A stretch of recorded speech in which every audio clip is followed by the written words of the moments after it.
અમિલરી લાલા, અમિલરી લાલા, અમિલરી લાલા, ગુજરાતી લાલા.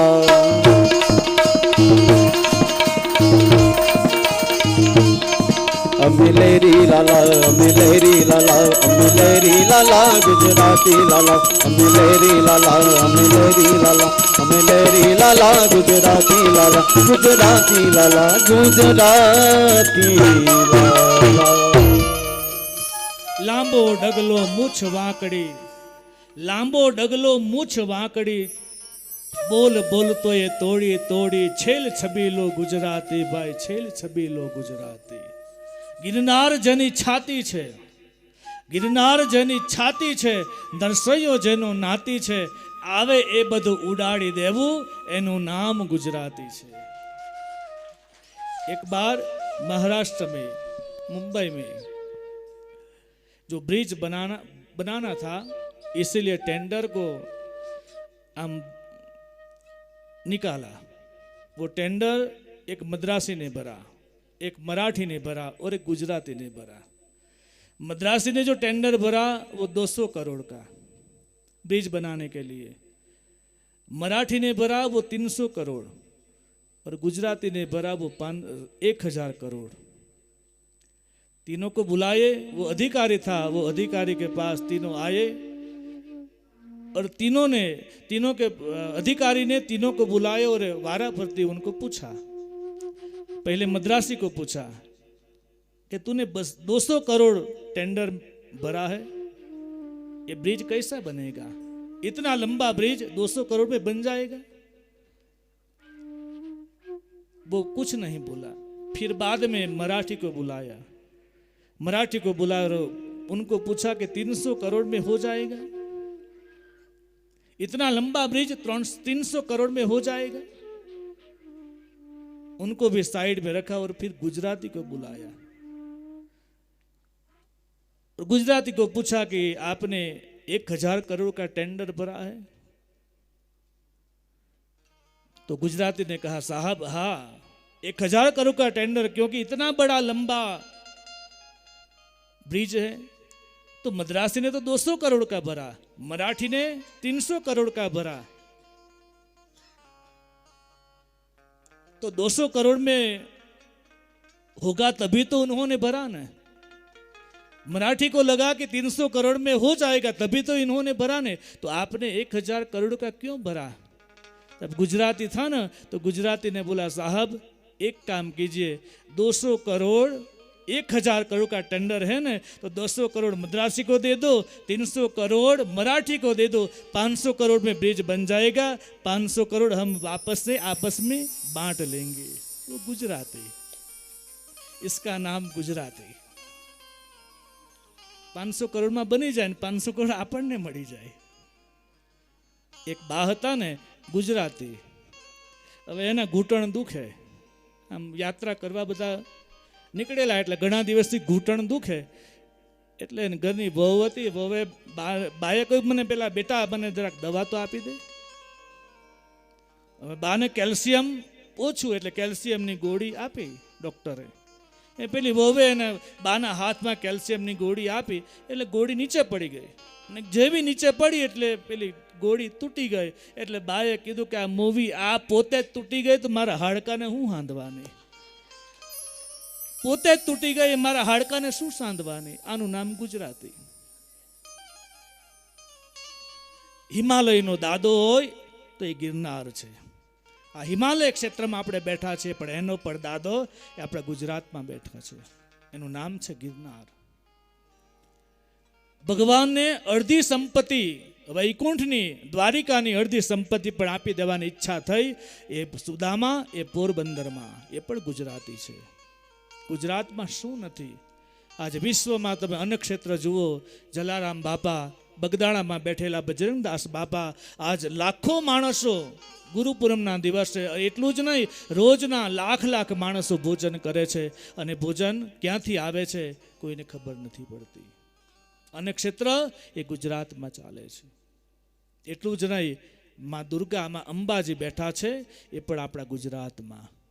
અને કહેવાય છે કે જ્યારે સતીના દેહના ટુકડા થયા ને ભગવાન નારાયણે સુદર્શન ચક્ર છોડ્યું અને સતીના ટુકડા થયા, 51 ટુકડા થયા. એમાંથી જે હૃદય હતું એ હૃદય આપણા અંબાજીમાં પડ્યું અને ત્યાં અંબાજી શક્તિપીઠ બની છે. અને બધાને ખબર, હૃદય જ્યાં સુધી ચાલે ને ત્યાં સુધી જ આ શરીર ચાલે છે. હૃદયમાંથી પ્રાણ નીકળ્યો એટલે શરીર પૂરું થઈ જાય. એમાં આપણું ગુજરાત ધબકે છે. અંબાજીમાં અંબાજી ધબકે છે એટલે આપણું ગુજરાત ધબકે. ગુજરાત ધબકે એટલે આખું ભારત ધબકે, અને ભારત ધબકે છે એટલે આજે ભારતનો ડંકો આજે વિશ્વમાં વાગે છે, અને વગાડનાર પણ આપણા ગુજરાતી છે. ગુજરાતમાં શું નથી એવું આપણું ગુજરાતમાં, અને ગુજરાતમાં ભક્તિ પ્રૌઢ બની, શુદ્ધ બની, અને ભક્તિ કહે છે કે હું વૃંદાવનમાં આવી ત્યાં યુવાન બની. હું તો યુવાન બની પણ મારા બંને દીકરાઓ એ વૃદ્ધ છે. દેવર્ષિ નારદને કહે છે તમે કઈ ઉપાય કરો. દેવર્ષિ નારદે કાનમાં જઈને વેદના મંત્રો બોલ્યા પણ કોઈ અસર ન થઈ. ગીતાજીના પાઠ કર્યા છતાં પણ કોઈ અસર ન થઈ. જે સુસુપ્ત અવસ્થામાં હતા એટલે ગીતાજીના પાઠથી થોડીક જાગૃતિ આવી, ઊભા ન થયા. ભક્તિ મહારાણી કહે છે દેવર્ષિ હું તો યુવાન છું પણ મારા દીકરાઓને હું શું કરું, એમને ઊભા નથી થવાતું, કંઈક કૃપા કરો. ત્યારે દેવર્ષિ નારદ બધા ઋષિમુનિઓને પૂછે છે, મહાત્માઓને પૂછવા લાગ્યા કે હે મહાત્માઓ, આજે ભક્તિ મહારાણીના 2 યુવાન વૃદ્ધ પુત્રો, એમની જાગૃતિ માટે મારે શું કરવું જોઈએ? પણ કોઈ મહાત્મા ઉત્તર ન આપી શક્યા. અને ત્યારે આકાશવાણી સંભળાઈ, અને આકાશવાણીએ કહ્યું છે દેવર્ષિ આપ સત્કર્મ કરો, સત્કર્મ કરો. અને દેવર્ષિ નારદ સત્કર્મ કરો એમ જ્યારે આકાશવાણી સંભળાય ત્યાં પૂછવા લાગે સત્કર્મ એટલે શું? ત્યારે કહ્યું છે કે દેવર્ષિ આપ ભાગવતની કથા કરો, શ્રીમદ ભાગવતની કથા કરો, સપ્તાહ યજ્ઞનું આયોજન કરો. અને દેવર્ષિ નારદને કહે છે ત્યાં દેવર્ષિ નારદને કહ્યું કે એક કામ કરો, અહીંયાથી ગંગાજીના કિનારે શરદ કુમારો સુત પુરાણી શરદ કુમાર સૌનકાદી મુનિઓને કથા સંભળાવે છે ત્યાં તમે જાઓ. અને દેવર્ષિ નારદ ભક્તિ મહારાણીને લઈને આ બાજુ દેવર્ષિ નારદ આવે છે, અને ત્યાં ભાગવતની કથાનો આરંભ થયો. આ બાજુ ભાગવતની કથાનો આરંભ થયો, અને યમુનાના કિનારે જે જ્ઞાન અને વૈરાગ્ય જે સુસુપ્ત અવસ્થામાં પડેલા એ બેઠા થયા છે. કથા શરૂ થઈ ગંગાજીના કિનારે, અને જ્ઞાન અને વૈરાગ્ય ઊભા થઈ યમુનાના કિનારે. અંતર ઘણું છે. હરિદ્વારમાં કથાનો પ્રારંભ થયો, અને વૃંદાવનમાં બંને વૃદ્ધ હતા એ ઊભા થયા. ભક્તિ મહારાણી બંને લઈને આવે છે, બંનેને લઈને આવે.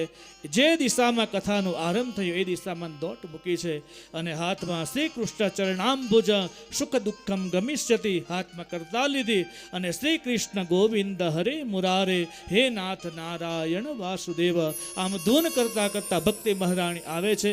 શરદ કુમારો જ્યાં કથાનો આરંભ કરે ત્યાં ભક્તિ મહારાણી આવ્યા, અને ભક્તિ મહારાણી પૂછે છે મારું સ્થાન કયું? હું અહીંયા આવી છું તો મને મારું સ્થાન બતાવો. ત્યારે શરદ કુમારોએ બંને હાથ ઊંચા કરીને કહ્યું છે કે હે દેવી, હે ઋષિમુનિઓ, આપને હું બંને હાથ ઊંચા કરીને કહું છું સદા સેવ્યા શ્રીમદ ભાગવતી કથા યસ્ય શ્રવણ માત્રેણ હરિશ્ચિત્તમ સમાશ્રયેત. હે મુનિઓ, સદાને માટે તમે ભાગવતનું શ્રવણ કરજો, સેવન કરજો. સદા સેવ્યા શ્રીમદ ભાગવતી કથા. જનક કુમારોએ એમ ન કહ્યું કે શ્રવણ કરજો, બહુ સાવધાની રાખી છે ભાગવતકારે. શ્રવણ કરવાનું નથી કહ્યું, સેવન કરવાનું કહ્યું છે. સેવન કરવાથી જ રોગ જાય. સેવન એટલે એનું પાન કરવું પડે. આપણને તાવ આવે, માથું દુખે, શરદી થાય, કોઈ પણ પ્રકારની બીમારી આવે, આપણા બેડની બાજુમાં ટેબલ ઉપર દવા મૂકી રાખીએ, અને એ દવાનું નામ કોઈ બોલ્યા કરે, દવાનું નામ જે હોય એ વ્યક્તિ બોલ્યા કરે તો આપણો રોગ જાય ખરો? દવા આપણી બાજુમાં જ છે, પણ એનું નામ બોલ્યા કરીએ તો દવા ન જાય, તાવ ન જાય. પણ એ દવાનું આપણે સેવન કરીએ તો આપણો તાવ નીકળી જાય. એમ ભાગવત કથા આ ભવસાગરને તરવાને માટે એ ભાગવત કથાનું સેવન કરીએ. ભાગવતને પીવાની વાત આવી છે, કારણ કે આ કથામૃત છે. અને ભાગવતની અંદર એક બહુ જ પ્રસિદ્ધ શ્લોક છે જેને ભાગવતે ગેરંટી આપી છે. આ ગેરંટી કાર્ડ છે. વોરંટી કાર્ડ નથી, આ ગેરંટી કાર્ડ છે. કિમ શ્રુતે બહુભિઃ શાસ્ત્રે પુરાણેશ્ચ ભ્રમાવહે એકમ ભાગવતમ શાસ્ત્રમ મુક્તિદાને ન ગર્જતિ. શ્રીમદ ભાગવત એ ગર્જના કરીને કહે છે કે મુક્તિની ખાતરી આપતો ગ્રંથ હોય તો ભાગવત છે. ભક્તિ મહારાણી આવીને ભક્તિ મહારાણી કહે છે મને મારું સ્થાન બતાવો. એટલે સનત કુમારો કહે છે દેવી આ કથા પંડાલમાં જેના હૃદયમાં દીનતા પડી હોય એના હૃદયમાં જઈને આપ નિવાસ કરો. ભક્તિનું સ્થાન કયું? દીનતા છે, અહંકાર નથી. ભક્તિનું આસન એ દીનતાનું આસન છે. દીનતા એટલે રાંક, દીનતા એટલે ગરીબ, દીનતા એટલે બિલકુલ કોઈ પણ જાતનો રાગ ન હોય, દ્વેષ ન હોય, અહંકાર ન હોય, એવું જેનું હૃદય હોય એના હૃદયમાં ભક્તિ નિવાસ કરે છે. દીનતાનું આસન આપ્યું અને ભક્તિ મહારાણી બિરાજિત થઈ છે. અને ત્યારે કહે છે સનત કુમારોએ કહ્યું છે આ ભાગવતનો શ્લોક સનકાદિક કહે છે તમારે પરમ ગતિ જોઈતી હોય તો રોજ ભાગવતને શ્રવણ કરવું, ભાગવતના શ્લોકનું વાંચન કરવું. જેટલું ન થાય આખું ભાગવત ન થાય, એક અધ્યાય એટલું પણ ન થાય તો એક શ્લોક, એટલું પણ ન થાય તો અડધો શ્લોક, એટલું પણ ન થાય તો એક શબ્દ, એટલું પણ ન થાય તો આપણે રોજ જે શ્લોક બોલીએ છીએ, જે મંત્ર બોલીએ છીએ એ મંત્રનું રોજ આપણે ગાયન કરીએ. આખા ભાગવતનું શ્રવણનું કે પાઠનનું કે પઠનનું આપણને ફળ પ્રાપ્ત થાય છે. કયો મંત્ર યાદ છે કોઈને? હા બોલો બોલો.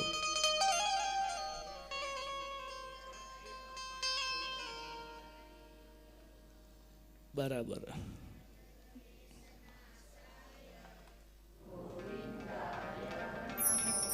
આખા ભાગવતનું સારરૂપી મંત્ર હોય તો આ છે. બિલકુલ 1 મિનિટમાં મંત્ર થઈ જાય, 1 મિનિટમાં આખું ભાગવત બોલાઈ જાય. સનકાદિક મુનિઓ કહે છે કે વારંવાર આ શાસ્ત્રને વારંવાર એનું અનુસંધાન કરવું, વારંવાર શ્રવણ કરવું, વારંવાર સેવન કરવું. ભક્તિ મહારાણીને આસન આપ્યું. સનત કુમારો કહે છે કે જે કોઈ વ્યક્તિ કોઈ દુરાચારી હોય, પાપાચારી હોય, કુમાર્ગગામી હોય, નરાધમ હોય, હિંસક વૃત્તિવાળા હોય, આશ્રમ ધર્મનો જેને ત્યાગ કર્યો હોય, પરાયું ધનને લૂંટનારો હોય, પરસ્ત્રી ગમન કરનારો હોય, વિશ્વાસઘાતી હોય, ગુરુપત્ની ગામી હોય, છલ હોય, પ્રપંચી હોય, ઘાતકી હોય, હત્યારો હોય, એવું કોઈ પણ જીવનમાં જેણે પાપ કર્યું હોય એવો પાપાચારી વ્યક્તિ પણ એકવાર આ ભાગવત કથાના પંડાલમાં આવી જાય તો એનું જીવન ધન્ય બની જાય અને પાપમાંથી મુક્ત બને છે. આ ગેરંટી આપી છે. સનત કુમારો કહે છે જે કોઈ વ્યક્તિ આવા પાપ કર્યા હોય પણ કથા મંડપમાં આવે એના પાપ બળીને ભસ્મ થાય છે. ઋષિકુમારો પૂછવા લાગ્યા, સૌનકાદિ મુનિઓ પૂછવા લાગ્યા તમે આ પ્રમાણે અમને કહ્યું તો એવું કોઈ છે, એવી કોઈ કથા છે કે જેને સદગતિ મળી હોય, જેને પાપ કર્યા હોય? ત્યારે કહે છે કે હા, પુરાતન સમયમાં સનત કુમારો કહે છે કે પુરાતન સમયમાં એક નગરીનું નામ છે અનુપમ નગરી.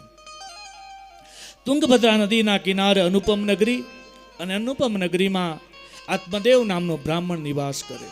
એની પત્નીનું નામ છે ધુંધુલી.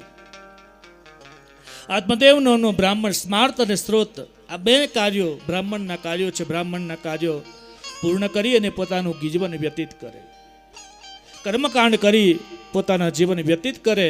વૃદ્ધાવસ્થા આવી છે પણ સંતાન નથી. આત્મદેવ જ્યારે ગામમાંથી નીકળે અને કોઈના આંગણામાં જો આંબાનું ઝાડ હોય, બોરનું ઝાડ હોય અને એ જો એના નીચેથી પસાર થાય તો બીજા વર્ષે એ ઝાડ ઉપર ફળ આવતા નથી. જો આત્મદેવ ત્યાંથી પસાર થાય અને કોઈની ગાય દૂધ આપતી હોય અને આત્મદેવની દ્રષ્ટિ ગાય ઉપર પડે તો બીજા વર્ષે ગાય વસૂકી જાય, એ વાછરડાને જન્મ આપતી નથી.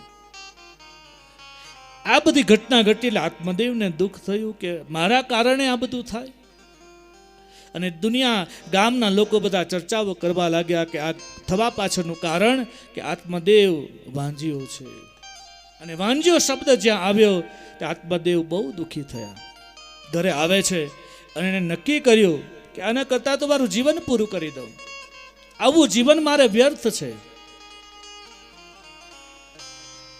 દિગ્જીવિતમ પ્રજાહીનમ દિગ્જીવિનમ પ્રજામ વિનામ. પ્રજા વગરનું જીવન ધિક્કાર છે. મારા ઘરને ધિક્કાર છે, મારા જીવનને ધિક્કાર છે કે મારા જીવનમાં પુત્ર નથી. આમ વિચાર કરીને આત્મદેવ એક દિવસ નક્કી કર્યું કે લાવ હું નદીમાં જઈને આત્મહત્યા કરું. સવારનો સમય છે, આત્મહત્યા કરવા માટે આવે છે. જ્યાં નદીમાં કૂદવાની તૈયારી કરી ત્યાં જ એક સંન્યાસી મહાત્મા છે. પરોઢના સમયે સંન્યાસી ત્યાં સ્નાન કરવા આવ્યા અને સંન્યાસીએ જોયું કે આત્મહત્યા કરવા આવ્યો. ત્યાં હાથ પકડ્યો અને આત્મદેવના મુખની રેખાઓ જોઈ અને સંન્યાસી કહે છે, હે બ્રાહ્મણ દેવતા, મને એમ લાગે છે કે આપના મુખમંડલ પરથી મને લાગ્યું કે આપ કોઈ સાધારણ પુરુષ નથી, આપ જ્ઞાની છો. તમને એટલો ખ્યાલ નથી, તમે આટલા જ્ઞાની હોવા છતાં એટલો ખ્યાલ નથી કે આત્મહત્યા કરવાથી શું થાય. આત્મહત્યા કરનારો જીવ એ ભટકે છે. ભયંકર પ્રેત યોનિમાં એને ભટકવું પડે ને છતાં તમે આત્મહત્યા કરવા આવ્યા. આત્મદેવ કહે છે, ગુરુદેવ, મારા પેટે સંતાન નથી અને આવું જીવન મને વ્યર્થ લાગે. સંન્યાસીએ કહ્યું કે હે રાજન, હે આત્મદેવ, જેને તારે સંતાન નથી એટલે તું આત્મહત્યા કરવા આવ્યો. ગઈકાલે આવી જ ઘટના ઘટી. એક બ્રાહ્મણ, એને 4 દીકરા હતા, પણ છતાંય અહીંયા આત્મહત્યા કરવા આવ્યો. મેં એને પૂછ્યું કે શું કામ આત્મહત્યા કરે? બોલે, મારે 4 દીકરા પણ મને રાખતા નથી. તને દીકરો નથી એટલે તું દુખી, અને ગઈકાલનો બ્રાહ્મણ જેને દીકરા છે એટલે દુખી. પૂર્વના સમયમાં અંગ રાજાને પણ વેન રાજા પોતાના પુત્રો હતા એનાથી દુખી થયા. સગર રાજાના 60,000 દીકરાઓ થયા, એનાથી એ સગર રાજા દુખી થયા. અને હે આત્મદેવ, આ જગતની અંદર જો સુખીમાં સુખી હોય ને તો સંન્યાસી છે. સંન્યાસી સર્વદા સુખમ, સંન્યાસમાં જ સુખ છે. જેની પાસે એક કોપીન છે અને એક લંગોટ છે એ જ આ દુનિયામાં સુખી છે. સંસારમાં જેને 100 રૂપિયા આવે ને એની ઈચ્છા થાય કે 1000 ક્યારે થાય, 1000 વાળાની ઈચ્છા થાય કે 10,000 ક્યારે થાય. એક બાજુ લાલચ જાગે, એક બાજુ લોભ જાગે. લાલચ અને લોભ એમાં અંતર છે. લાલચનો અર્થ થાય કે મારી પાસે જે નથી અને એ મને મળી જાય, એનું નામ લાલચ. બાજુના ઘરના બાજુવાળાની પાસે ગાડી આવી, આપણી પાસે ગાડી નથી એટલે આપણને ઈચ્છા થાય કે મને પણ ગાડી મળી જાય. ગાડીની લાલચ મળી જાય એનું નામ છે લાલચ. અને મળ્યા પછી 1 કરોડ મળે, 1 કરોડ રૂપિયા આપણી પાસે આવી જાય, બાજુવાળાની પાસે કંઈ ન હોય અને એ બાજુવાળો જો 10 લાખની ગાડી લઈને આવે, આપણી પાસે 1 કરોડ છે, 1 કરોડનું આપણને સુખ નથી, બાજુવાળો 10 લાખની ગાડી કેમ લાવ્યો એનું આપણને દુઃખ છે. એનું આપણને દુઃખ છે. 1 કરોડ આપણી પાસે છે પણ એમ થાય કે મારી પાસે 2 કરોડ ક્યારે આ વધે, એ લોભ છે. એમાં વધારો કરવો અને વધારો કરવાની પ્રવૃત્તિ, એનું નામ લોભ. અને જે નથી અને વસ્તુ મળી જાય, મેળવવાની ઝંખના, એનું નામ છે લાલચ. આ જેની પાસે આત્મદેવની પાસે સંતાન નથી અને બ્રહ્મ હત્યા, પેલા મહાત્માને એમ થયું કે મારા આંખ સમક્ષ જો આ બ્રાહ્મણ મૃત્યુ પામશે તો મને બ્રહ્મ હત્યા લાગશે. એટલે સંન્યાસીએ પોતાની ઝોલીમાંથી એક ફળ લીધું અને ફળ આપીને કહ્યું છે કે હે આત્મદેવ, હે બ્રાહ્મણ, તારા ભાગ્યમાં સંતાન નથી, તારા લલાટમાં સંતાન નથી, છતાં તારા જીદના કારણે મારું આ ફળ હું તને આપું છું, એ ફળ તારી પત્નીને ખવડાવજે. ભાગ્યમાં ન હોય ને તો આવતું નથી, અને જો ભાગ્યમાં લખ્યું હોય તો ગયેલું પણ પાછું આવે છે. આ પ્રારબ્ધને આધીન છે. જેને જે સમય જે લખ્યું તેને તે સમય તે મળે. આપણા ભાગ્યમાં 7 દિવસ લખાયા હતા એટલા માટે આપણે અહીંયા બેઠા છીએ. જેના ભાગ્યમાં લખાયા નહોતા એટલે નથી આવી શક્યા. એમાં એમનો દોષ નથી, પણ ભાગ્યનો વાત છે. सकल पदार्थ है जग माही, भाग्य विना नर पावत नाही. તો આત્મદેવના ભાગ્યમાં સંતાન નથી, છતાંય એક મહાત્માનો પ્રસાદ છે. સાધુએ કહ્યું, આ પ્રસાદ તારી પત્નીને ખવડાવજે, જેથી તને સંતાનની પ્રાપ્તિ થશે. ફળ લીધું, ફળ લઈને ઘરે આવ્યો. ઘરે આવી અને પત્નીને કહ્યું કે આ ફળ તું ખા, જેથી કરીને આપણને સંતાનની પ્રાપ્તિ થશે. રાત પડી છે અને એની પત્નીનું નામ જ ધૂંધલી છે, જેનો સ્વભાવ કર્કશ, લોભી, લડકણી, લંપટ, આળસુ, આ બધા જ એનામાં લક્ષણ હોય. એનું નામ છે ધૂંધલી. હવે ધૂંધલીની બહેન જે હતી એ પણ એના જેવી જ, જેને જેવા જોઈએ ને તેવા મળી જ જાય.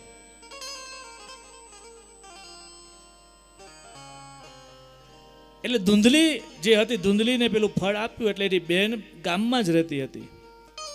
એટલે ગામમાં રહેલી એની બેન ત્યાં આવી અને બેનને કહ્યું, બેન, અમારા પતિને કોઈ સાધુએ ફળ આપ્યું છે, પ્રસાદ આપ્યો છે, અને આ પ્રસાદ જો હું ખાઉં તો મને ગર્ભ રહે, અને ગર્ભ રહે પછી મારે 9 મહિના સુધી મારે એનું પોષણ કરવું પડે. અને બેન તું જ કે મને ગર્ભ રહે પછી મારાથી તીખું ન ખવાય, તળેલું ન ખવાય, ભજીયા ન ખવાય, સમોસા ન ખવાય, અને બધા ખાતા હોય ને મારાથી ન ખવાય, મને કેટલું દુઃખ લાગે. બીજું કે એનું લાલન પાલન કરવું. લાલને પાલને દુઃખમ પ્રસૂતાયાશ્ચ વર્તતે. એનું લાલન કરવું પડે, એનું પ્રસવ થાય પછી એનું લાલન પાલન કરવું પડે. અને પ્રસૂતાનું દુઃખ એ તો બીજો જન્મ છે. અને જો હું એ બાળકને જન્મ આપું તો પછી મારે મોટો કરવો પડે. અને બેન, હું ગર્ભવતી રહું અને મારા ગર્ભની અંદર બાળક હોય અને કદાચ મારા ઘરની અંદર કોઈ ચોર આવી જાય તો મારાથી તરત પલંગ ઉપરથી ઉઠાઈ નહીં, મારાથી ભગાય નહીં. અને ચોર આવી જાય તો હું એની સામે સામનો ન કરી શકું તો મારું જે બધું ધન છે ને એ ચોર લૂંટી જાય. આ ધૂંધલીના વિચાર પણ આવવા જોઈએ. એટલું જ નહીં, ધૂંધલીએ એમ કહ્યું કે પ્રસૂત્યાના સમયે હું ગર્ભ તો ધારણ કરું, પણ જ્યારે પ્રસૂતિ થાય અને પ્રસૂતિના સમયે જો કદાચ કંઈક અઘટિત ઘટના બની જાય અને કદાચ મારું મૃત્યુ થઈ જાય ને તો મારું બધું ધન મારી નણંદ લઈ જાય. એનું દુઃખ, નણંદ લઈ જાય એનું દુઃખ. આ ધૂંધલી બોલી છે. એની બેને કહ્યું, એક કામ કર, આ તારું ફળ છે ને એ ફળ તું ન ખા, પણ અત્યારે મને ગર્ભ છે. જ્યારે મારું બાળક જન્મે ને મારી પાસે ધન નથી, તારી પાસે રૂપિયા છે, મારી પાસે રૂપિયા નથી. જ્યારે બાળકનો જન્મ થાય એટલે મારું બાળક હું તને આપી દેવા. તારા પતિને કહેજે કે મને બાળકનો જન્મ થયો, અને આ તારું ફળ છે, સાધુનું આપેલું ફળ એ મિથ્યા થાય નહીં. કોઈ સંતના આપેલો પ્રસાદ એ મિથ્યા જતો નથી. અને એ ફળ આંગણામાં બાંધેલી એક ગાય હતી, ગાયને ખવડાવી દીધું. જ્યાં ત્યાં ન ફેંક્યું, પણ ગાયને ખવડાવ્યું. આ બાજુ ધૂંધલીની બેન ગામમાં હતી, એનું નામ છે ધુંધુકા. એ ધુંધુકાને પુત્રને રાત્રિનો સમય હતો અને પુત્રનો જન્મ થયો. તે જ ઘડી એ ધુંધલી જે હતી, ધુંધલીને સમાચાર પહોંચાડ્યા કે બેન, મારે ત્યાં દીકરાનો જન્મ થયો છે, જલ્દી આવીને તું લઈ જા અને મને ધન આપી જા. પરોઢ થયું એ પહેલાં ધુંધલી એની બેનની પાસેથી બાળકને લઈને આવી છે. સવારે સૂર્યોદય થયો અને આ બાજુ ધુંધલીએ જે નાટક કરેલું, પેટ ઉપર ગર્ભવતી રહેવાનું નાટક કરેલું, પેટે કપડું બાંધી અને ધુંધલીએ એના પતિને કહ્યું કે હું ગર્ભવતી છું. એ ખાલી નાટક કર્યું. અને આજ પરોઢ થયું અને બધું નાટક પૂર્ણ કરી અને ધુંધલીએ સવારે એના આત્મદેવને સમાચાર આપ્યા કે સ્વામીજી, આ એક સંતના પ્રસાદથી મને બાળકનો જન્મ થયો છે. આત્મદેવે જે કંઈ કરવાના કાર્યો હતા એ કાર્યો કર્યા. દાન દક્ષિણા આપી, એને ઢોલ નગારા વગડાવ્યા, કારણ કે વૃદ્ધાવસ્થામાં સંતાનની પ્રાપ્તિ થઈ છે. બાળકનો જન્મ થયો. એ ધુંધલીના પુત્ર હોવાથી આત્મદેવે બાળકનું નામ પાડ્યું છે ધુંધુકારી. 3 મહિના વીતે છે. 3 મહિના પૂર્ણ થયા અને આંગણામાં જે ગાય બાંધી હતી એ ગાયે પણ પ્રસવ થયો અને એમાંથી પણ એક બાળકનો જન્મ થયો છે. અને બાળકનો જન્મ થયો. શરીર છે મનુષ્યનું, પણ એના કાન છે ગાયના જેવા. ગાયના જેવા કાન, શરીર છે આકૃતિ માનવની, એટલે બાળકનું નામ પાડ્યું ગોકર્ણ. ભાગવતનું ગોકર્ણ, મહાભારતનું કર્ણ. આના જીવનને સમજવું બહુ અઘરું છે. કર્ણનું પાત્રને સમજવું બહુ અઘરું છે. જેના નામની આગળ ક આવે ને એ બધા જ પાત્રોને સમજવા અઘરા છે. કર્ણ, કૃષ્ણ, કૃષ્ણા, કુંતા. મહાભારતના પાત્રો એ આપણી દ્રષ્ટિથી ન સમજાય. ગોકર્ણ નામ પાડ્યું. ગોકર્ણ મોટો થયો. આ બાજુ ધુંધુકારી પણ મોટો થયો. બંને ભાઈ મોટા થયા. ગોકર્ણ મહાન પંડિત બને છે અને આ બાજુ ધુંધુકારી યુવાન થયો, એટલે એ 5 ગણિકાઓમાં ફસાયો છે. પિતાએ જે ધન એકત્રિત કરેલું એ બધું જ ધન વ્યભિચારમાં, નશાની અંદર એ વાપરવા લાગ્યો, વેડફવા લાગ્યો. ધનના પણ 3 પ્રકાર છે. એક ધનનો પ્રકાર છે એનું નામ છે વેડફવું. બીજો ધનનો પ્રકાર છે એનું નામ છે વાવવું. ત્રીજો ધનનો પ્રકાર છે એનું નામ છે વાપરવું. આપણે આપણા આત્માને પૂછીએ કે આપણી પાસે જે ધન છે એ ધનને આપણે વાપરીએ છીએ, વેડફીએ છીએ કે વાવીએ છીએ. આપણે અહીંયા આવ્યા છીએ, જે આપણે ધન ખર્ચીને આવ્યા, જે રૂપિયા ખર્ચીને આવ્યા, એ ધન, તમારા રૂપિયા, તમારા પૈસા, તમે નક્કી કરો એ કઈ રીતે, કઈ ગતિ થઈ છે એની. વપરાયા છે, વેડફાયા છે કે વવાયા છે? વવાયા છે. બરાબર બરાબર, સમજદાર તો છો, સમજદાર તો બધા છે. ધનનો ગતિ છે. ધાર્મિક આયોજનમાં, ધાર્મિક કાર્યમાં, સંત સેવામાં, સાધુ સેવામાં, યજ્ઞમાં, આવા કથામાં આપણું જે ધન જે જાય છે એ ધન નથી વપરાતું, નથી વેડફાતું, માત્ર એ વવાય છે. અને વાવો એટલે ઉગવા વગર રહેતું નથી.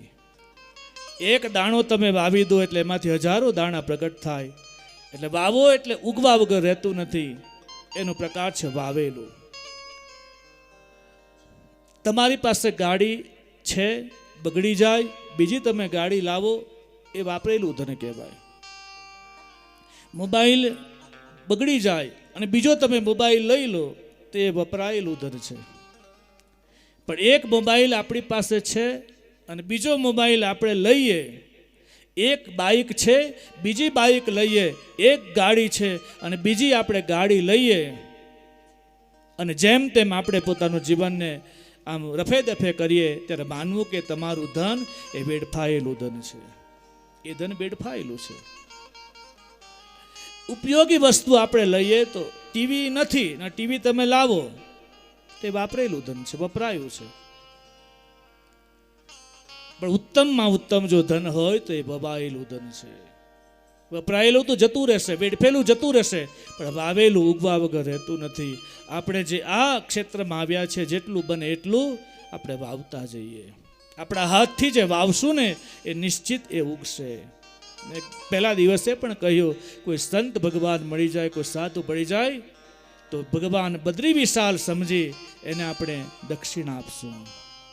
વસ્ત્રદાન કરીએ એટલે દક્ષિણા આપીએ કે એ ધન એ વવાશે અને વાવેલું કાયમને માટે અંકિત થશે, કાયમને માટે આવતું રહેશે. આત્મદેવે જે ધન હતું એ બધું જ ધન પોતાના પુત્ર એવા ધુંધુકારી વેડફી નાખ્યું.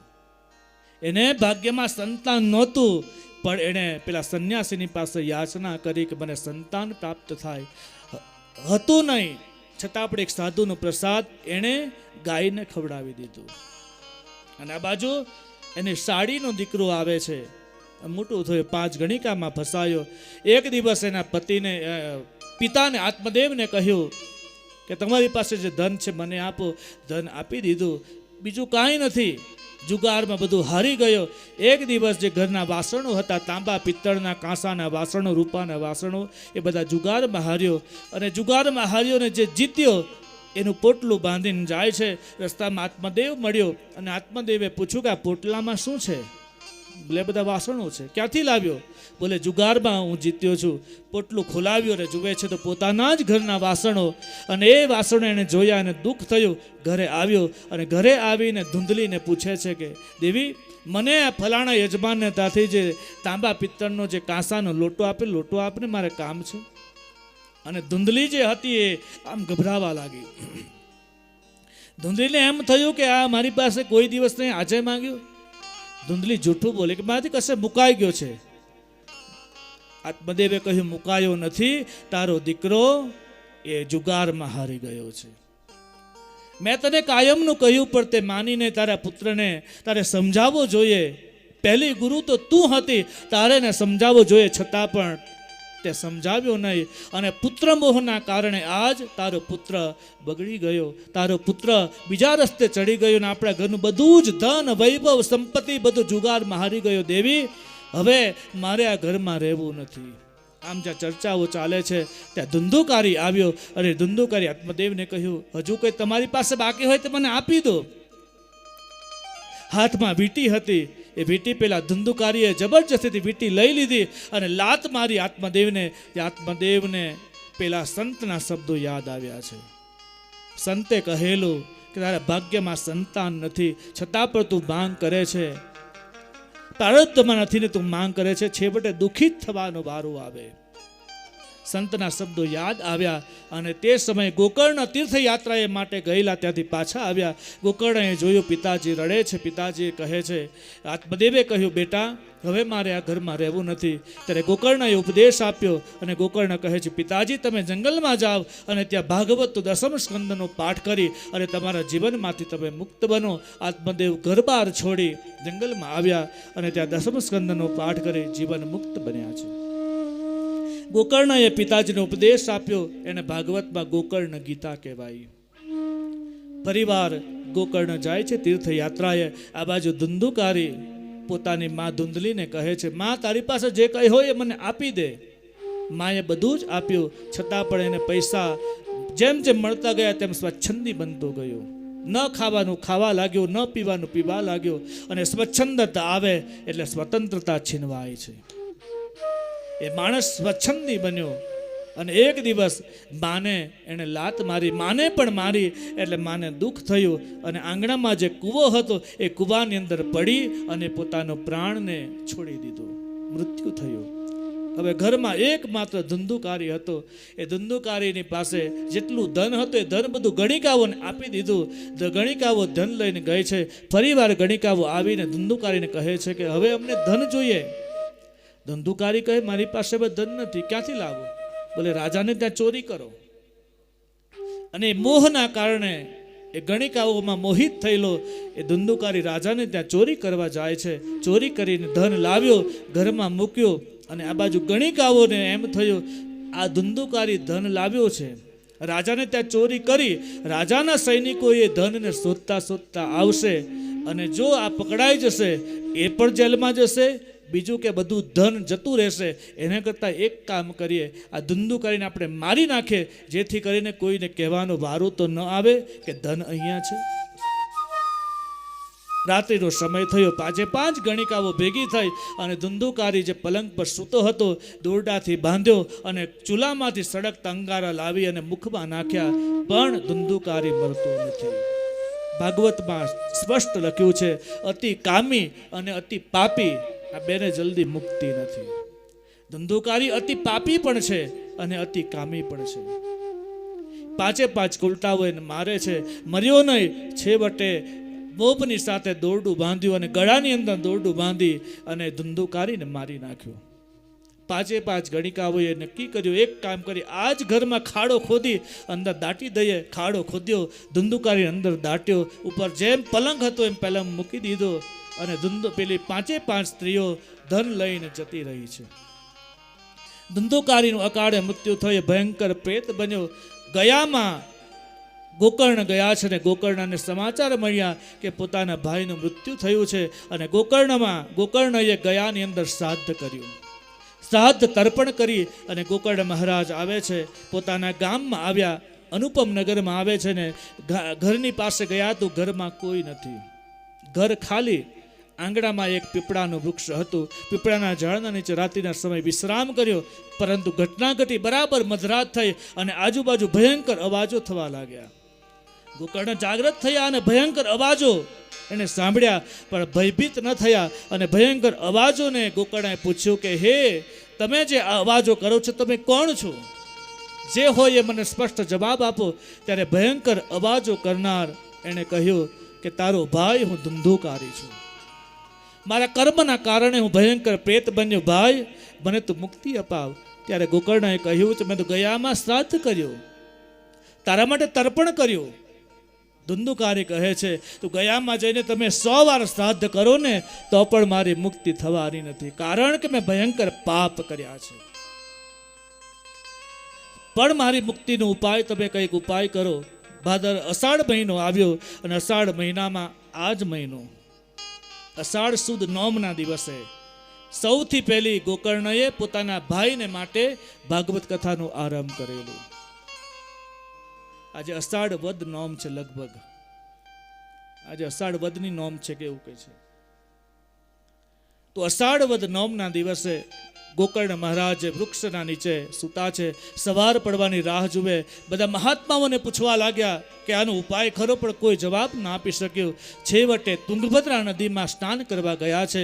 સવારે સૂર્યોદય થયો, હાથમાં જલની અંજલિ લીધી. ભગવાન ભાસ્કરને વંદન કરીને કહે છે આદિત્યસ્ય નમસ્કારાન યે કુર્વંતી દિને દિને જન્માંતર સહસ્રેષુ દારિદ્ર્ય નોપજાયતે ધ્યાયેત સદા સવિતૃ મંડલ મધ્યવર્તી નારાયણ સરસિજાસન સન્નિવિષ્ટો કેયુરવાન મકર કુંડલવાન કિરીટિહારી હિરણમય વપુધૂત શંખ ચક્ર ઓમ ભૂર્ભુવઃ સ્વઃ તત્સવિતુર્વરેણ્યમ ભર્ગો દેવસ્ય ધીમહિ ધિયો યો નઃ પ્રચોદયાત. હે સવિતૃ નારાયણ ભગવાન, હે સૂર્યનારાયણ ભગવાન, મારો ભાઈ જે ભયંકર પ્રેત બન્યો છે એનો ઉપાય બતાવો.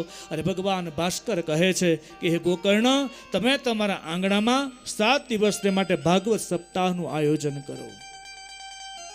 ગોકર્ણને આદેશ થઈને ગોકર્ણએ ભાગવતને માટે સુંદર મજાનો મંડપ બનાવ્યો. કેળના સ્તંભ રોપ્યા. આંગણામાં બરાબર ગાયના છાણથી લીપી વ્યાસપીઠ તૈયાર કરી. અને આજુબાજુમાં જે સગા સંબંધીઓ હતા, ઋષિમુનિઓને સમાચાર મળ્યા, બધા દોડતા આવ્યા અને ભાગવત કથાનો આરંભ કર્યો.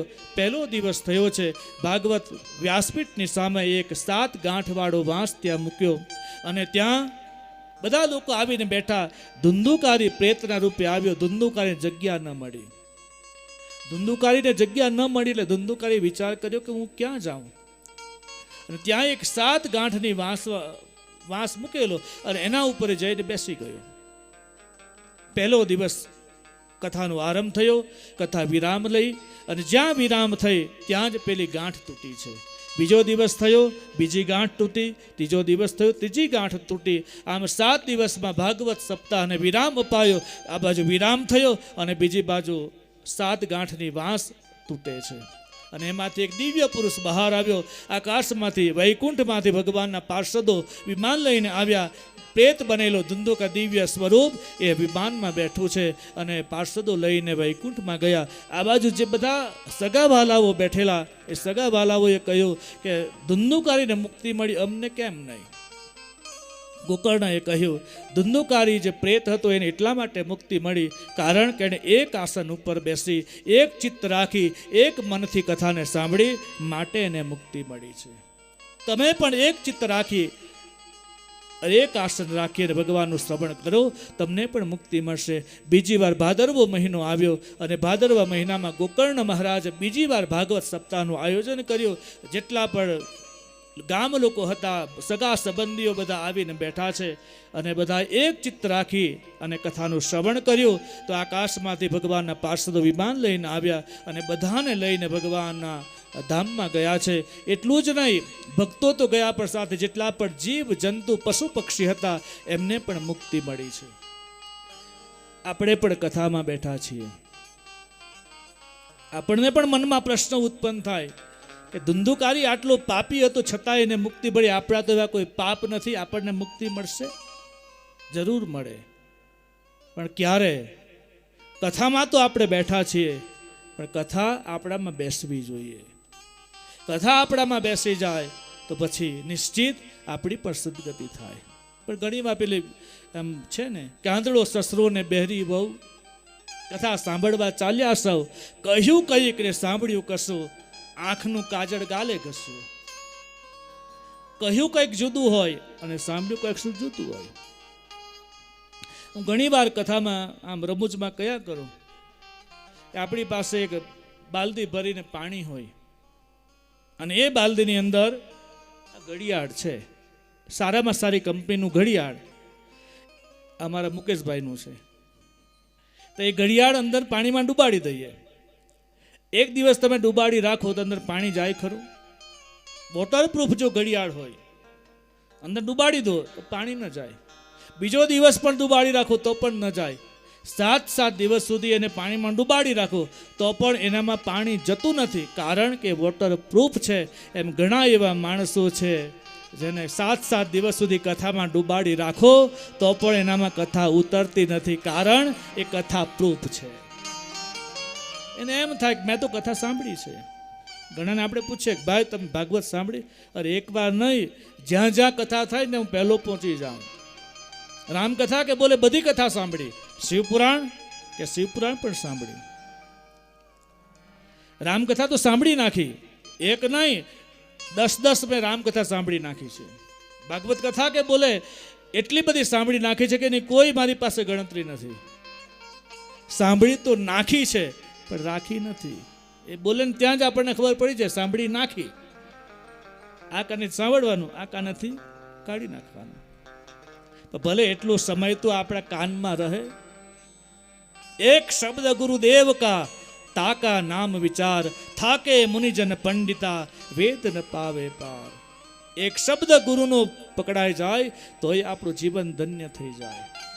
7 દિવસ કથાને સાંભળો એ તો જરૂર સાંભળવી જોઈએ, પણ 7 દિવસમાંથી એક શબ્દની ટકોર લાગી જાય ને તો પણ આપણા જીવનમાં આખું પરિવર્તન આવી જાય. એક શબ્દની જરૂર છે. આવો ભાઈઓ આવો બહેનો, કથા ગંગા નાવો, વૈષ્ણવ થવા માટે લેવા જેવો લાવો, વૈષ્ણવ થવા માટે લેવા જેવો લાવો.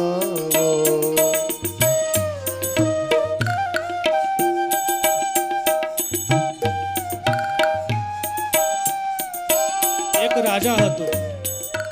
એ રાજા આમ શિકાર કરવાને માટે જંગલમાં આવે છે. રાજ્ય છોડી અને જંગલમાં આવ્યું એટલે એક સરોવર જોયું, અને સરોવરના કિનારે એક બગલો. એ બગલો સરોવરમાં જાય, ત્યાંથી પાછો આવી અને તળાવના કિનારે બેસે, પથ્થર ઉપર બેસી અને ચાંચ ઘસે. ચાંચમાં પાણી લાવે અને પાણી ત્યાં નાખે અને પછી ચાંચ ઘસવા લાગે. હવે સરોવરના કિનારે એક સંત મહાત્માની કુટિયા હતી.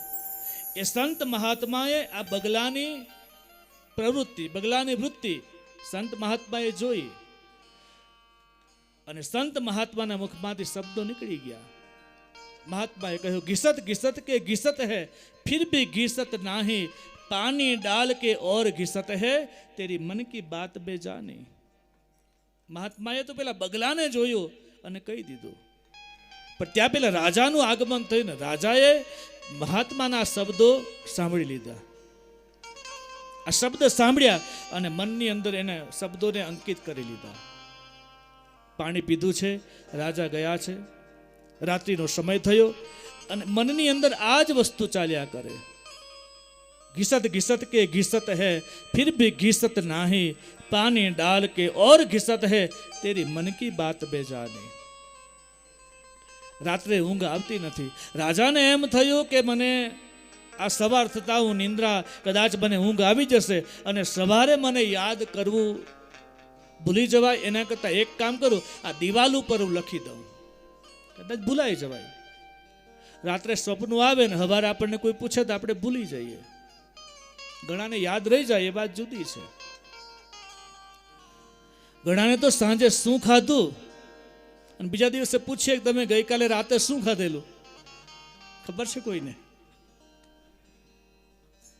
ગઈકાલે સાંજે શું હતું નથી ખબર ને, નથી યાદ રહેતું, અને યાદ રહે તો સારું છે.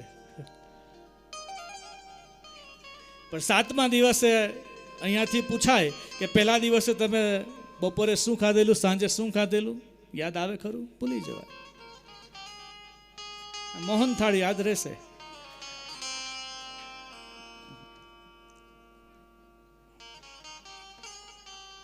રાજા સાંજે ઘરે ગયો, દિવાલ ઉપર અંકિત કર્યું, રાત્રે ઊંઘ આવી ગઈ. સવારે ઉઠ્યો ને રાજાનું નિયમ હતું રોજ દાઢી કરવી, શેવિંગ કરે. એટલે રાજાના દરબારમાં જે એનો નાઈ હતો એ નાઈને બોલાવે. નાઈ રોજ આવે, રોજ દાઢી કરે.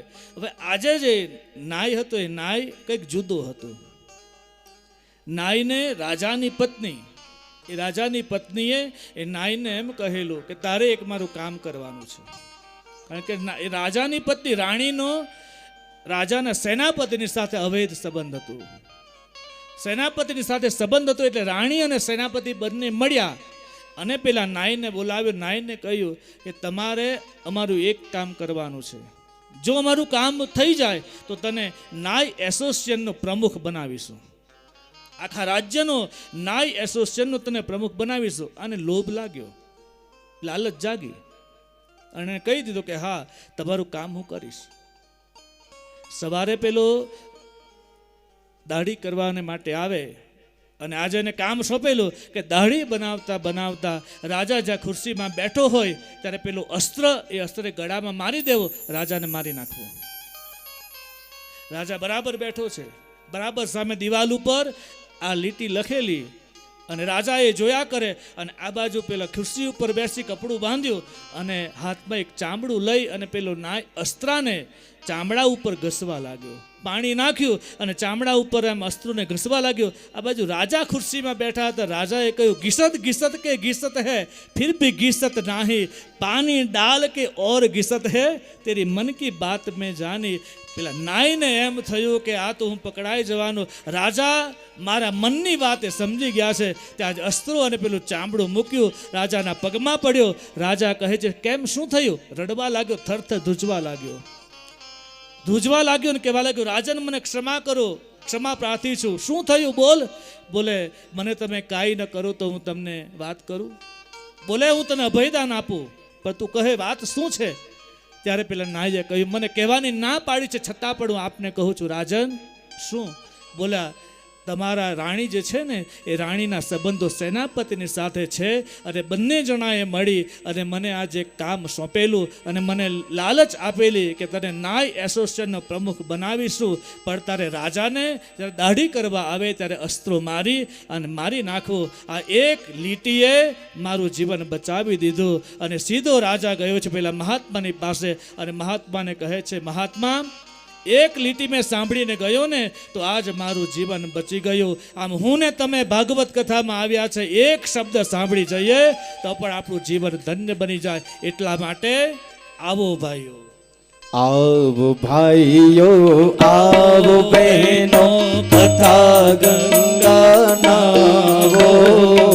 આવો ભાઈઓ, આવો બહેનો, કથા ગંગા નાવો.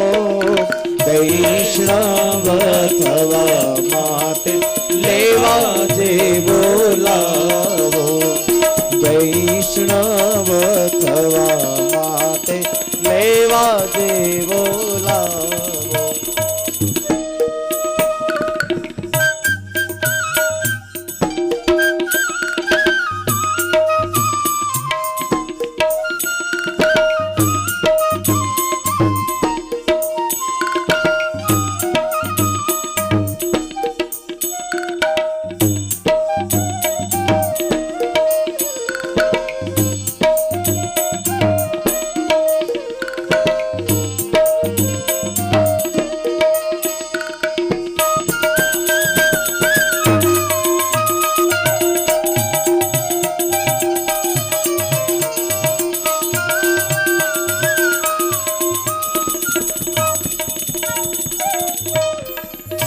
આ જગને સુધારવાનું અશક્ય દારૂ જગને સુધારવાનું અશક્ય દારૂ વિશાળ આ વિશ્વમાં જળ સંગે ગાળો વિશાળ આ વિશ્વમાં જળ સંગે ગાળો પણ વાત ઠીક લાગે તો અંતર ઉતારો વાત ઠીક લાગે તો અંતરે ઉતારો જીવરાજને એક રામ તમારો આવો ભાઈઓ આવો બહેનો તથા ગંગા નાવો વૈષ્ણવ થવા માટે લેવા જેવો લાવો વૈષ્ણવ થવા માટે લેવા જેવો લાવો. ધંધોકારીને મુક્તિ મળી, સમગ્ર સમાજને મુક્તિ મળી. પાર્ષદો કહે છે કે જે જ્ઞાન દ્રઢ ન થાય તે જ્ઞાન વ્યર્થ છે. જે ગુરુએ આપેલા મંત્ર ઉપર શંકા હોય તો ગમે એટલા જાપ કરીએ તો એ વ્યર્થ છે. ગમે એટલી કથાઓનું શ્રવણ કરીએ પણ શ્રદ્ધા ન હોય તો શ્રવણનું કોઈ મહત્વ નથી. અને જેને પોતાના ગુરુના વચન ઉપર વિશ્વાસ નથી એના સ્વપ્નમાં પણ એને સુખ મળતું નથી. રામાયણ કહે છે ગુરુ કે બચન પ્રતીતિ ન જેહી સપને હું સુખ સુગમ નહીં તેહી. ગુરુના વચન ઉપર ભરોસો હોય, વિશ્વાસ હો ગુરુ વાક્ય શું. ગુરુએ કહી દીધું, ગુરુને બોલા તો હુआ समझो, गुरु ने बोला तो हुआ समझो और गुरु ने बोला नहीं तो दुआ समझो. गुरु ने बोल दिया तो फिर हो गया, અને જો ન બોલે તો માનવું કે તમારા માટે દુઆ કરશે. અને जो बात दवा से नहीं होती, जो बात दवा से नहीं होती वो बात दुआ से होती है. जब काबिल मुर्शिद मिलते हैं तो बात खुदा से होती है. तो काबिल गुरु मળી જાય, કોઈ કાબિલ આપણા ગુરુ મળી જાય, સદગુરુ મળી જાય તો આપણો ભેટો પરમાત્માની સાથે કરાવે છે. ગોકર્ણએ બધાનો ભેટો કરાવ્યો પરમાત્માની સાથે. ભાગવતની અંદર 5મા અધ્યાયમાં ધંધુકારીની કથા કહી, 6ઠા અધ્યાયમાં પદ્મ પુરાણ અંતર્ગત વક્તા અને શ્રોતાના લક્ષણો બતાવ્યા. વક્તા કેવો હોય? વિરક્તો વૈષ્ણવો વિપ્રો વેદ શાસ્ત્ર વિશુદ્ધિકૃત દ્રષ્ટાંત કુશલો વિધીરો વક્તા કાર્યો નતિ નીતિ નિસ્પૃહ. વક્તાનું પહેલું લક્ષણ બતાવ્યું, વિરક્ત હોય. ભાગવતનો વક્તા એ વિરક્ત હોય. વિરક્તનો સીધો સાદો અર્થ થાય છે ત્યાગની ભાવના. જેનામાં ત્યાગની ભાવના છે ભાગવતનો વક્તા અધિકારી છે. અને ભગવદ્ ગીતા કહે ત્યાગાત શાંતિ નિરંતર. ત્યાગમાં જ શાંતિ છે. ભેગું કરશો તો ભાગ પડશે, ભેગું કરશો તો ભાગ પડશે, અને આપતા રહેશો તો સાથે આવશે. આ જ થાય. માત્ર પૈસાનો હેતુ વાળો વક્તા ન હોય, નિષ્પૃહ હોય, વિરક્ત હોય. બીજું લક્ષણ બતાવ્યું છે ભાગવતનો વક્તા વૈષ્ણવ હોય. ભાગવતનો વક્તા પરમ વૈષ્ણવ હોય. અને બદ્રી વિશાલની આ ભૂમિ વૈષ્ણવોને માટે રાજધાની છે. તમામ વૈષ્ણવ પરંપરાના જે ત્યાગીઓ છે, વિરક્તો સંતો, એ બધાને માટે રાજધાની હોય તો બદ્રી વિશાલ ભૂમિ છે. અહીંયાથી જ વૈષ્ણવતા દ્રઢ બને છે. ભાગવતનો વક્તા વિપ્ર હોય. વિપ્ર એટલે બ્રાહ્મણ. અને બીજો સીધો સાદો અર્થ થાય, વી એટલે વિવેક અને પ્ર એટલે પ્રધાનતા. જેના જીવનમાં વિવેકની પ્રધાનતા હોય એનું નામ છે વિપ્ર. એવો કોઈ વક્તા ભાગવતનો હોય. ભાગવતનો વક્તા દ્રષ્ટાંત કુશળ હોય. સિદ્ધાંતને સમજાવવા માટે દ્રષ્ટાંત આપવું જરૂરી છે એવો વક્તા હોય. ભાગવતનો વક્તા ધીર હોય, ગંભીર હોય. એની વાણીમાં તોછડાપણું ન હોય. અને ધ્યાન દેજો, કોઈ પણ વ્યક્તિ તોતડું બોલે એ ચાલશે, પણ તોછડું બોલે તો ફેંકાઈ જશે.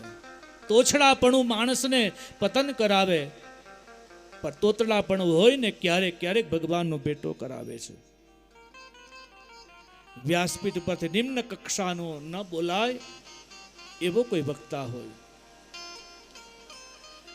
કોઈ વ્યક્તિ પ્રત્યે રાગ હોય કે દ્વેષ હોય એને અનુલક્ષીને બોલનારો વક્તા ન હોય. ભાગવત વક્તા નિષ્પૃહ હોય. આમ 6 પ્રકારના લક્ષણો બતાવ્યા છે ભાગવતના વક્તાના. એટલા માટે મને એમ લાગે છે કે 6 પદ્મપુરાણના 6 અધ્યાય એ વક્તાના પણ લક્ષણો છે. આ વક્તાના નિયમો બતાવ્યા, શ્રોતાના નિયમો બતાવ્યા, અને 6 અધ્યાયમાં પદ્મપુરાણ અંતર્ગત આ મહિમા ભગવાનના ચરણોમાં અર્પણ કરી આવો શ્રીમદ ભાગવતની કથાના આરંભમાં ભગવાન વ્યાસ જે શ્લોક બોલ્યા એનું ગાયન કરીએ. જન્માદ્યસ્ય યતોન્વયાદિતરત સ્થાર્થેષ્વભિઘ્નસ્વરાટ તેને બ્રહ્મહૃદાય આદિકવયે મુહ્યન્તિ યત સૂરય તેજો વારિમૃદાં યથા વિનિમયો યત્ર ત્રિસર્ગો મૃષા દામ્ના સ્વેન સદા નિરસ્તકુહકં સત્યં પરમ ધીમહિ સત્યં પરમ ધીમહિ. ભગવાન વ્યાસે ભાગવત કથાનો આરંભ કરતા પહેલો શ્લોક બોલ્યા, જન્માદ્યસ્ય યતોન્વયાદિતરત. ભાગવતનો આરંભ થાય છે જકારથી. આખી ગાયત્રી ઉતરી છે સત્યમ પરમ ધીમહિ. એમ ન લખ્યું કે કૃષ્ણમ પરમ ધીમહિ, એમ ન લખ્યું કે રામમ પરમ ધીમહિ, એમ ન લખ્યું કે શિવમ પરમ ધીમહિ. જો રામ, શિવ કે કૃષ્ણ લખવા માટે જાય તો શિવના ઉપાસકો એમ કહેશે કે આ અમારું શાસ્ત્ર છે. રામમ પરમ ધીમહિ લખે તો એમ કહેવાય કે રામના ઉપાસકો એમ કહેશે કે અમારું શાસ્ત્ર છે. કૃષ્ણમ પરમ ધીમહિ લખે તો એમ કહેવાય કે આ અમારું શાસ્ત્ર છે. પણ ભાગવતકારે જુદો જ એનો અનુસંધાન કર્યું કે સત્યમ પરમ ધીમહિ. કારણ કે સત્ય દરેક જગ્યાએ સત્યની પ્રધાનતા છે. કોઈ ધર્મ, કોઈ સંપ્રદાય, કોઈ મજહબ કોણ સત્યની અવગણના કરી શકે? સત્ય એ સત્ય છે, જેને આગળ પાછળ કોઈ શબ્દ લાગતો નથી. સત્ય એ સત્ય, એટલા માટે સત્યમ પરમ ધીમહિ છે. આખી ગાયત્રી ઉતરી છે એટલે આરંભમાં જ ગાયત્રી છે. કોઈ પણ મંત્ર લો, સનાતન ધર્મનું મૂળ વૈદિક મંત્ર હોય તો ગાયત્રી મંત્ર છે. અક્ષર 24 પરમ પુનીતા ઇનમે બસે શાસ્ત્ર સુતિ ગીતા. શાશ્વત સતો ગુણી સતરૂપા ઇનમે બસે શાસ્ત્ર અનુરૂપા. ભગવાનના અવતારો પણ 24, જૈન ધર્મના તીર્થંકરો પણ 24, એક દિવસના કલાકો પણ 24.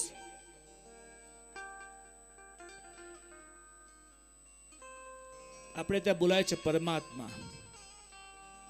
મોક્ષ માર્ગ સંપ્રદાયમાં બોલાય જય પરમાત્મા. પરમાત્મા એટલે બ્રહ્મ, પરમાત્મા એટલે ભગવાન. પરમાત્મા શબ્દ જે છે, શબ્દને તમે આંકડામાં પરિવર્તિત કરો. પ એટલે 5, ર એટલે 2. જરા ગણતા જોજો, કારણ કે મને આવડતું નથી. કેટલા થાય મને પછી કહો. પ એટલે 5, ર એટલે 2, 5 + 2 કેટલા? 7. 7 + 4.5. મા એટલે 4.5 કેટલા થયા? 13.5. 11.5. અત્યારે તો 12.5 થવાના. 11.5. 5 + 2 એટલે 7, 7 + 4.5 એટલે 11.5, 11.5 + ત એટલે 8. 11.5 માં 8 ઉમેરો કેટલા થાય?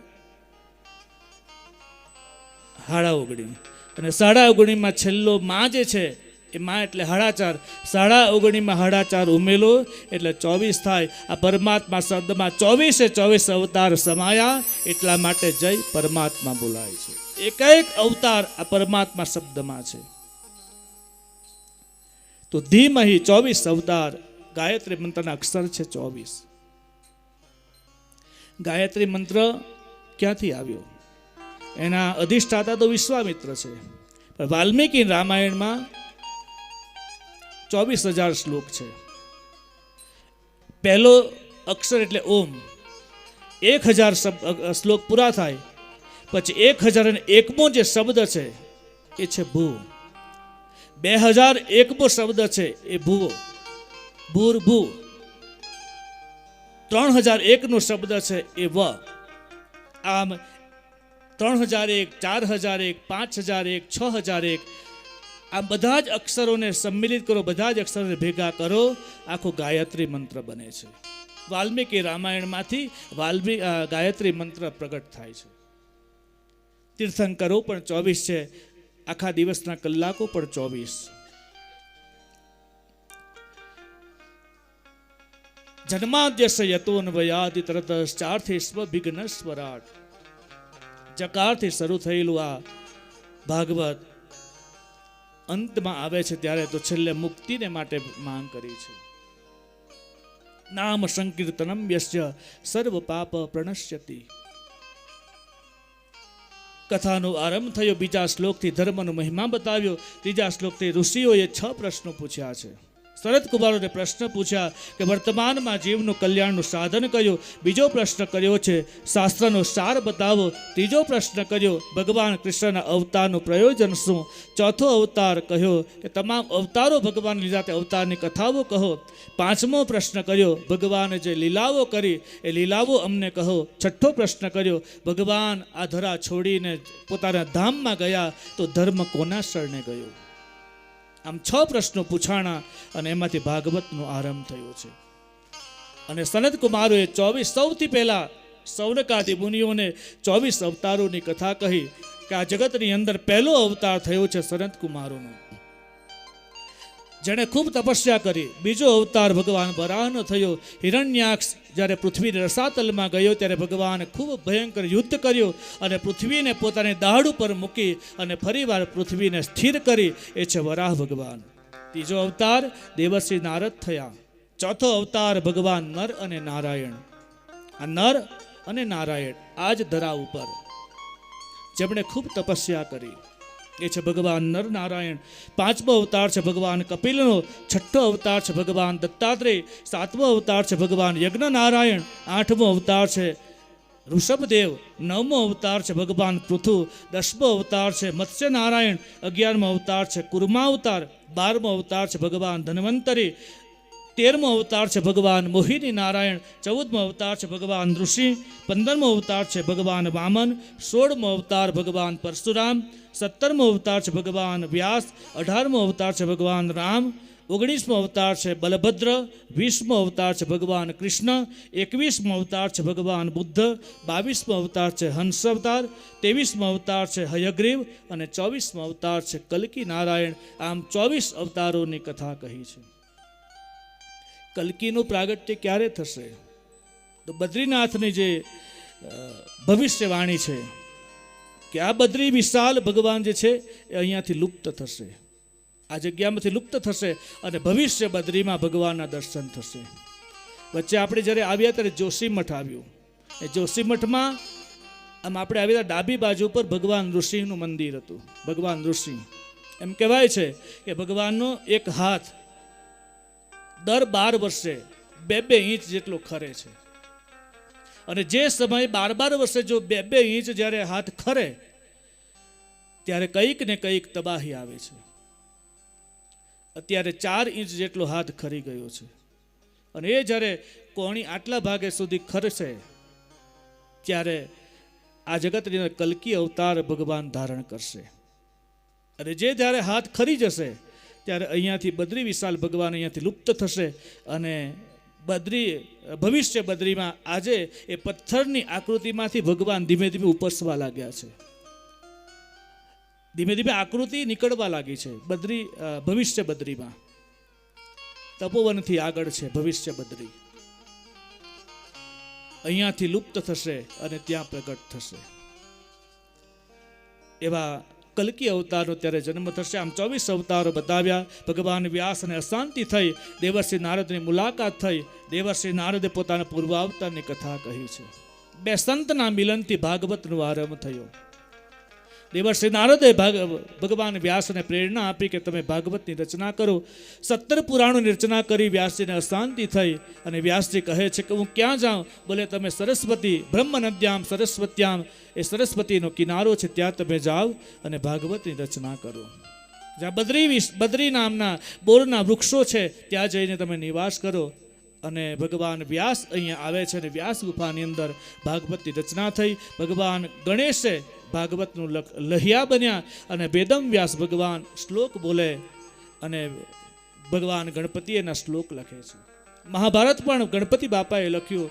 વ્યાસજી બોલતા ગયા અને એ લખતા ગયા છે. વ્યાસજીના મનમાં અશાંતિ હતી, અશાંતિ મટી છે. નારદજીને જ્ઞાન આપ્યું. વ્યાસ ભગવાનને કહે તમે શિવનો પુકાર કરો, શિવની સાથે તમે તપ કરો. મા અરણીએ તપ કર્યો અને ભગવાન શિવનો અંશ એવા સુખદેવજીનો જન્મ થયો. અને ભગવાન વ્યાસે પોતાના પુત્ર તરીકે નહીં પણ પાત્ર હતા એટલા માટે ભગવાન વ્યાસે ભાગવત શાસ્ત્ર પોતાના પુત્રને આપ્યું છે. ભાગવત અર્પણ થયું સુખદેવજીને અને ભગવાન વ્યાસ હવે આપણને મહાભારત તરફ લઈ જાય છે. મહાભારતનું યુદ્ધ થયું અને એ યુદ્ધમાં અશ્વત્થામા દુર્યોધનનો મિત્ર હતો. દુર્યોધન કહે છે અશ્વત્થામાને કે પાંડવો મારા 5 ભાઈઓ છે, પાંડવો એને તમે મારી નાખો. રાત્રિનો સમય થયો. ખુલ્લી ખડગ લઈને અશ્વત્થામા જાય છે અને ભગવાનને સમાચાર મળે. ભગવાન પાંડવોને કહે છે કે હે પાંડવો ચાલો ગંગાના કિનારે, મારે આપની સાથે કંઈક ગુપ્ત ચર્ચા કરવી છે. ભગવાન આવે છે. પાંડુ પુત્રોને જગાડ્યા પણ જેવા જગાડવા ગયા ત્યાં પડખું ફેરવીને પાછા સૂતા છે. ભગવાન પોતે સ્વયં જગાડે છે છતાં પણ જીવ જાગતો નથી. પાંડવો જાગ્યા. પાંડવોને લઈને જાય છે. આ બાજુ અશ્વત્થામા આવ્યા. ખુલ્લી ખડગ લઈને આવે છે. છાવણીમાં ગયા છે. જ્યાં તલવારનો એક ઝાટકો માર્યો ત્યાં કાપડ ફાડી અને અંદર જાય છે. અને પાંડુ પુત્રો જ્યાં સૂતા છે એક ઝાટકે પાંડુ પુત્રોને મારી નાખ્યા અને સોનાના થાળની અંદર મસ્તક લીધું, રેશમી વસ્ત્ર ઢાંકી અને દુર્યોધનની પાસે આવે છે. રણ મેદાનમાં દુર્યોધન પડેલો. દુર્યોધનને વરદાન હતું કે જે સમયે એકી સાથે તને દુઃખ પણ થાય અને બીજી ક્ષણે તને સુખ થાય ત્યારે માનવું કે તારું મૃત્યુ નજીક છે. એક ક્ષણને માટે તને સુખની અનુભૂતિ થાય અને બીજી ક્ષણે તને દુઃખ થાય ત્યારે તારું મૃત્યુ નજીક છે. એ ભાઈ એક સંતે એને નિર્દેશ આપેલો. જ્યારે સંતને પૂછ્યું કે મારું મૃત્યુ ક્યારે, ત્યારે સંતે કહેલું આવી ઘટના ઘટે ત્યારે માનજે કે તારું મૃત્યુ છે. અશ્વત્થામા આવે છે. થાળ લઈને આવ્યો, રેશમી વસ્ત્ર ઉઠાવ્યું અને જ્યાં થાળ લઈને આવ્યો એટલે દુર્યોધન આનંદિત થયો. ઓ મારા 5 પાંડવો ભાઈઓને તે મારી નાખ્યા. આનંદ થયો અને જ્યાં વસ્ત્ર ઉઠાવ્યું ત્યાં જોયું છે તો પોતાના જ ભાઈઓના દીકરાઓને જોયા અને દુર્યોધનના આંખમાં આંસુ આવે. દુર્યોધને કહ્યું કે અશ્વત્થામા આ તે શું કર્યું? મેં તો તને મારા ભાઈઓને મારવા માટે કહ્યું, તે તો મારા નિર્દોષ ભાઈઓના પુત્રોને મારી નાખ્યા. અને એક સમયે સુખ થયું, બીજી ક્ષણે દુઃખ થયું અને દુર્યોધનને એમ થયું કે મારું મૃત્યુ નજીક છે. ત્યાં જ ભીમ આવ્યો અને ભીમ પોતાના 100 મણની ગદા દ્વારા દુર્યોધનને વક્ષસ્થળ ઉપર મારી દુર્યોધનનું મૃત્યુ થાય છે. અને આ બાજુ અશ્વત્થામાને જ્યાં માર્યો છે ત્યાં જ આક્રંદ કરતી દ્રૌપદીને સમાચાર મળ્યા પોતાના પુત્રોને કોણે માર્યા તે આક્રંદ કરવા લાગી. વાળ છૂટા મૂક્યા અને એનો શબ્દ ગયો છે ગંગાના કિનારે. ત્યાંથી પાંડવો દોડતા આવ્યા. આવીને જુએ છે તો દ્રૌપદી વલોપાત કરે. ત્યાં જ અશ્વત્થામાને ભાગતો દેખાયો. એટલે ભગવાન કૃષ્ણ આદેશ આપ્યો કે અર્જુન, હે પાર્થ, અશ્વત્થામાને તમે પકડી લો. અશ્વત્થામાની પાછળ અર્જુનજી દોડ્યા અને જ્યાં પકડાયો ને ત્યારે બ્રહ્માસ્ત્ર છોડ્યું અને બ્રહ્માસ્ત્રથી પેલા અશ્વત્થામાને બાંધીને લાવે છે. અને ત્યાં જ તે સમયે 5 દીકરાઓના મૃત્યુ થયા હોવા છતાં આ દ્રૌપદી ભગવાનની સામે અશ્વત્થામાની વકીલ બની છે. મુચ્ચતા મેષ નીતરામ બ્રાહ્મણો ગુરુ. એને છોડી મૂકો, એ બ્રાહ્મણ પુત્ર છે. ભગવાને પૂછ્યું કેમ? તારા પુત્રોને તો એને મારી નાખ્યા. બોલે મારા પુત્રોને તો મારી નાખ્યા પણ આપણી ગુરુ માતા હવે એનો બીજો કોઈ આશરો નથી, એના પુત્ર સિવાય એનો કોઈ આધાર નથી. તમે જો એને મારી નાખશો ને આપણા ગુરુપુત્રને તો એ માં નિરાધાર બનશે. માકૃપી નિરાધાર બનશે, એને છોડી મૂકો.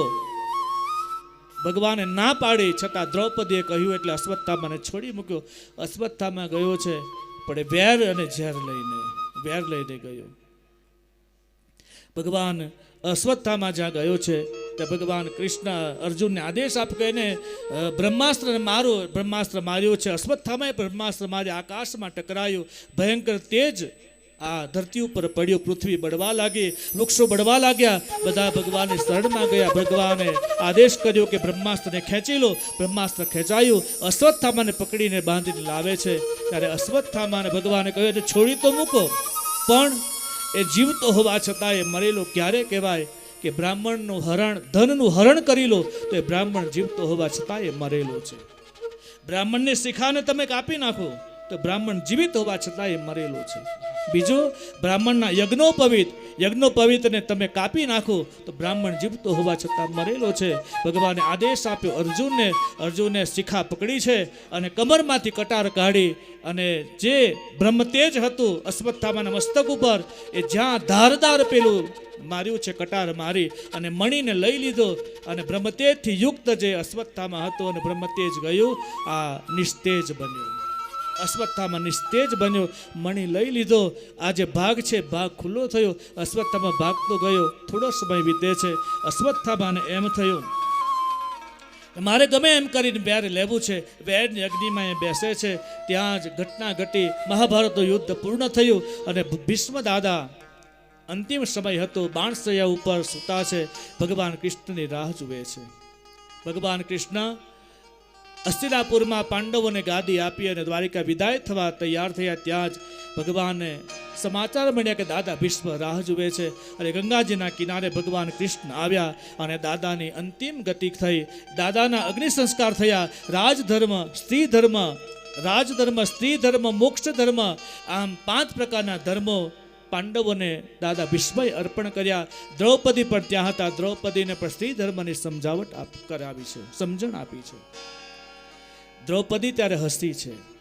દાદા ભીષ્મએ ભગવાન કૃષ્ણને પૂછ્યું કે મારા જીવનમાં મેં તો કોઈ એવા પાપ કર્યા નથી, તો છતાં મને આ 6 મહિના સુધી અને એ પણ 56 દિવસ વધારેમાં વધારે મારી યાતના 56 દિવસ વધારે રહી, એનું કારણ શું? ત્યારે ભગવાન કૃષ્ણ કહે છે દાદા એનો ઉત્તર દ્રૌપદી આપશે. દ્રૌપદીએ કહ્યું દાદા આજે તમે પૂછો છો, જે સમય હસ્તિનાપુરની ભર સભામાં મારા વસ્ત્રાહરણ થયું ત્યારે હું તમારી પાસે યાચના કરતી આવી કે મને બચાવો.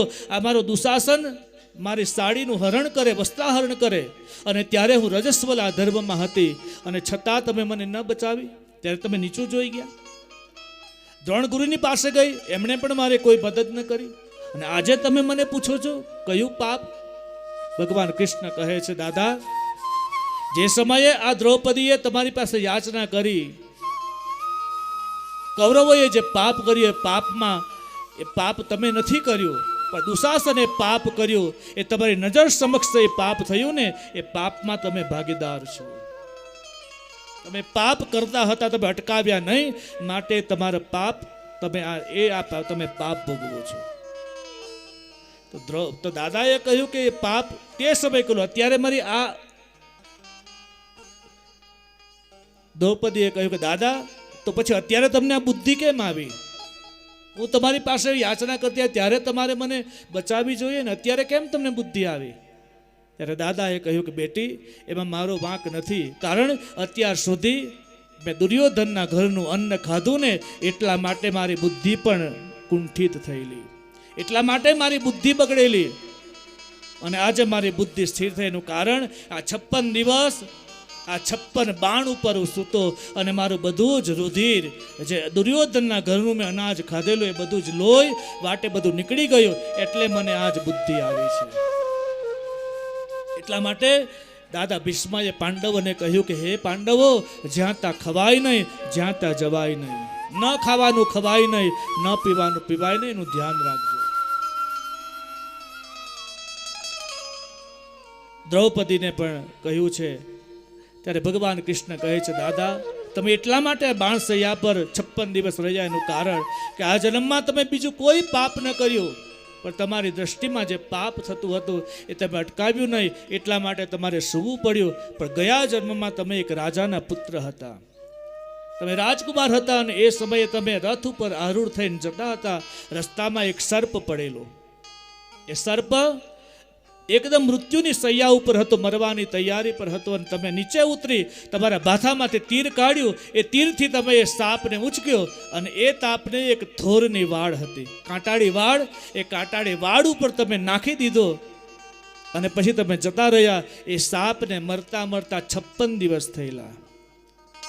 એ સાપને મૃત્યુ થતા એ કાંટાળી વાડ ઉપર 56 દિવસ થયા. એટલું જ નહીં, પણ 56 કાંટા એને વાગેલા. એટલા માટે હે દાદા, તમને આજ 56 દિવસ થયા છે, અને આ 56 બાણ ઉપર તમારે સૂવા પડ્યું છે. 56 બાણ ઉપર સૂતા અને 56 દિવસ થયા. આજ અંતિમ દિવસ. અને ભગવાને કહ્યું છે પોતાના પ્રાણરંધ્રને સંકોચી લીધા. દાદા ભીષ્મએ પોતાની બુદ્ધિને ભગવાનમાં સ્થિર કરી અને પોતાના પ્રાણનો સંચાર કરી ભગવાનને અર્પણ કરી દેહ છૂટ્યો. ભગવાને પાંડવો અને યુધિષ્ઠિરને કહ્યું કે અગ્નિ સંસ્કાર થયો. અગ્નિ સંસ્કાર કરીને પાંડવોને લઈને ભગવાન આવે છે હસ્તિનાપુરમાં. યુધિષ્ઠિરને રાજગાદી અર્પણ થઈ અને ભગવાન કૃષ્ણ જવા તૈયાર થયા. ત્યાં જ માં કુંતા દોડતા આવ્યા, અને કુંતાએ કહ્યું કે ક્યાં જાવ છો? બોલે હું દ્વારિકા જાઉં છું. માં કુંતા રડી પડ્યા, અને કુંતા રડે છે. તે સમયે ભગવાનને કહે છે તમે પાછા વળો. અને ભગવાન રથ ઉપરથી ઉતરી નીચે આવે છે. ત્યાં જ અભિમન્યુની પત્ની ઉત્તરા હતી. એ ઉત્તરા દોડતી આવી, પાહી પાહી મહાયોગીન દેવ દેવ જગતપતે, મને બચાવો, મને બચાવો. કારણ કે જે અશ્વત્થામાં બીજી વાર બ્રહ્માસ્ત્ર માર્યું. અશ્વત્થામાને એમ હતું કે પાંડવોના વંશમાં કોઈ શ્રાદ્ધ કરનારું ન રહેવા દઉં, એટલે છેલ્લો વંશ હતો ઉત્તરાના ગર્ભમાં, અને એને બાળવાને માટે, મારવાને માટે બ્રહ્માસ્ત્ર માર્યું. ત્યાં અંગૂઠા જેવડું સ્વરૂપ ધારણ કરીને ભગવાન ઉત્તરાના ગર્ભમાં ગયા અને બાળકને બચાવ્યો. અને ગર્ભપાત થયો. ગર્ભપાત થયો એક તેજના કારણે, ગરમીના કારણે ગર્ભપાત થયો, અને બાળકનો જન્મ થયો. બાળકનો જોતાની સાથે ઓછા મહિને બાળક પ્રગટ થયો, પણ ભગવાનને શોધે છે, અને શોધે છે એટલા માટે બાળકનું નામ પડ્યું છે પરીક્ષિત. ગર્ભમાં પણ ભગવાનના દર્શન કર્યા, અને બહાર પણ ભગવાનને શોધવા લાગ્યો, એટલે બ્રાહ્મણે એનું નામ પાડ્યું પરીક્ષિત. પરીક્ષિતનો જન્મ થયો. માં કુંતાએ ભગવાનની સ્તુતિ કરી, દાદા ભીષ્મએ પણ ભગવાનની સ્તુતિ કરી. ભગવાન દ્વારિકા ગયા છે. આ બાજુ વિદુરજી ધૃતરાષ્ટ્રની પાસે આવે છે. ધૃતરાષ્ટ્રને કહે છે હવે તમે અહીંયા આ ક્યાં સુધી તમે બેઠા રહેશો? તમે જાઓ જંગલમાં. અને ધૃતરાષ્ટ્રને ગાંધારી હસ્તિનાપુર છોડી હરિદ્વાર સપ્ત સરોવરમાં આવે છે. ત્યાં ઘણા દિવસો સુધી વ્યતીત કરે અને ભગવાનમાં ધ્યાન કરી છેવટે અગ્નિ લાગ્યો છે એ વનની અંદર, અને ધૃતરાષ્ટ્ર અને ગાંધારી બળીને ભસ્મ થયા છે. કળિયુગનું આગમન થઈ ચૂક્યું. દેવતાઓ યુધિષ્ઠિરને રાજગાદી અર્પણ થઈ. ભગવાન કૃષ્ણને મૂકવાને માટે અર્જુન ગયા છે. અર્જુનને ભગવાને કહ્યું તમે પાછા વળો, અને ભગવાન દ્વારિકાને ડૂબાડી દીધી. ભગવાન સ્વધામ ગમન કર્યું. અર્જુન આવે છે, રસ્તામાં કાબાઓએ લૂંટ્યો. અર્જુને આવી હસ્તિનાપુરમાં આવ્યા છે. યુધિષ્ઠિરે જોયું આ શું થયું, કેમ આવી ઘટના કેમ ઘટી? અર્જુન રડતા રડતા બોલે છે મોટા ભાઈ, આપણા સખા, આપણા મિત્ર, આપણા ઈષ્ટ એવા ભગવાન દ્વારકાધીશ આપણને મૂકીને જતા રહ્યા છે. યુધિષ્ઠિરને એમ થયું કે હવે આપણે પણ શું કરીએ? અને યુધિષ્ઠિર પાંડવોને આદેશ કર્યો કે આપણે પરીક્ષિતને રાજગાદી અર્પણ કરી અને આપણે બધા સ્વર્ગારોહણની યાત્રા કરીએ. અને આ જ જગ્યા ઉપરથી, માણા ગામની ધરા ઉપરથી યુધિષ્ઠિર, સહદેવ, નિકુળ, દ્રૌપદી, અર્જુન, ભીમ આ બધા આ જ રસ્તાએથી સ્વર્ગારોહણની યાત્રા કરે. એક એક કરતા આગળ વધે. સહદેવજી છે, સહદેવજી જે વસોધારા, ગઈકાલે જેમણે દર્શન કર્યા વસોધારા જ્યાં ઉપરથી પ્રવાહ પડે છે, એ વસોધારાની જગ્યા ઉપર સહદેવજીએ પોતાના પ્રાણને છોડી દીધા છે. વસોધારા જગ્યા ઉપર સહદેવજીએ શરીર છોડેલું. સ્વર્ગારોહણની યાત્રા કરી. આ બાજુ પરીક્ષિતને રાજગાદી અપાય. પરીક્ષિત જંગલમાં ગયા છે અને સમીક ઋષિના આશ્રમે આવે. સમીક ઋષિના બપોરનો સમય હતો. પાણી પીવાને માટે પાણી માંગ્યું, પણ સમીક ઋષિ ધ્યાનમાં હતા. પાણી ન આપ્યું, ખોટું લાગ્યું, એટલે આશ્રમની અંદર મરેલો સર્પ પડેલો, ભાથામાંથી તીર કાઢ્યું, સર્પ લીધો, સમીકના ગળામાં નાખ્યો. અને જેવો નાખ્યો છે, આ બાજુ ઋષિકુમારોએ જઈને સમીક ઋષિના દીકરા શૃંગીને કહ્યું કે હે ઋષિકુમાર, તમારા પિતાના ગળામાં કોઈએ કે મરેલો સર્પ નાખ્યો છે. અને ત્યાં જ સમીક ઋષિનો દીકરો શૃંગી કૌશિકી નદીમાં સ્નાન કરે, હાથમાં અંજલિ લીધી અને શ્રાપ આપ્યો કે મારા પિતાના ગળામાં જેણે મરેલો સર્પ નાખ્યો છે એના આજથી 7મા દિવસે તક્ષક આવી ડંખ દેશે અને એનું મૃત્યુ થશે. શ્રાપ અપાયો, હાહાકાર વર્તાયો. ઋષિ આવે છે, શૃંગી ઋષિ આવીને જુએ છે પિતાના ગળામાં મરેલો સર્પ. સમીક ઋષિની આંખ ખુલી અને સમીક ઋષિને સમાચાર મળ્યા કે મારા પુત્રએ રાજાને શ્રાપ આપ્યો. ઋષિ દુઃખી થયા અને કહે છે તમે જલ્દી જાઓ અને રાજાને તમે કહો આ તો ધર્મરાજ યુધિષ્ઠિરના પૌત્ર,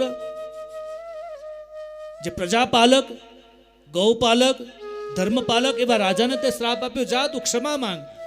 અને શૃંગી ઋષિ આવે છે, આ બાજુ મસ્તક ઉપરથી પેલો મુગટ હતો, મુગટ નીચે ઉતાર્યો અને શ્રાપ અપાયો છે. એને પશ્ચાતાપ થયો અને પશ્ચાતાપના કારણે એ દુઃખી થવા લાગ્યો. ત્યારે આ શૃંગી ઋષિ આવે છે અને કહે છે તમને શ્રાપ પડ્યો છે પણ તમારો ઉદ્ધાર થશે. એનું કારણ કે કળિયુગનું આગમન થયું ત્યારે પરીક્ષિત જંગલમાં આવ્યા ને ત્યારે એક કાળો બળદ, એક કાળો પુરુષ અને 3 પગથી લંગડાતો એક બળદ હતો, એ બળદને મારે છે. પૃથ્વીરૂપી ગાય અને ધર્મરૂપી બળદ બંને જણા ચર્ચા કરે અને કાળો પુરુષ ગાયને અને બળદને મારે. પરીક્ષિતે આ જોયું કે આ કોણ છે. ત્યાં જ પરીક્ષિત મારવા તૈયાર થયા કળિયુગને. ત્યારે કળિયુગ પરીક્ષિતના ચરણમાં પડ્યો.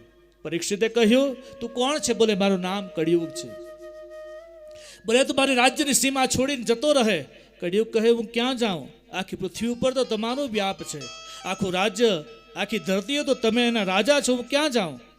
બોલે મને કઈ કેવું સ્થાન આપો કે તેમાં હું જઈને નિવાસ કરું. કળિયુગને પરીક્ષિત રાજાએ 4 સ્થાનો આપ્યા છે. પહેલું સ્થાન આપ્યું જુગાર, જ્યાં જુગાર રમાતો હોય ત્યાં કળિયુગ નિવાસ કરે. બીજું છે મદ્યપાન, જ્યાં વધારે પડતું મદિરાપાન થતું હોય, નશો થતો હોય તો ત્યાં કળિયુગ નિવાસ કરે. ત્રીજું સ્થાન આપ્યું સ્ત્રી સંગ, જ્યાં પરસ્ત્રી સાથે ગમન થતું હોય, આસક્તિ, ત્યાં કળિયુગ નિવાસ કરે.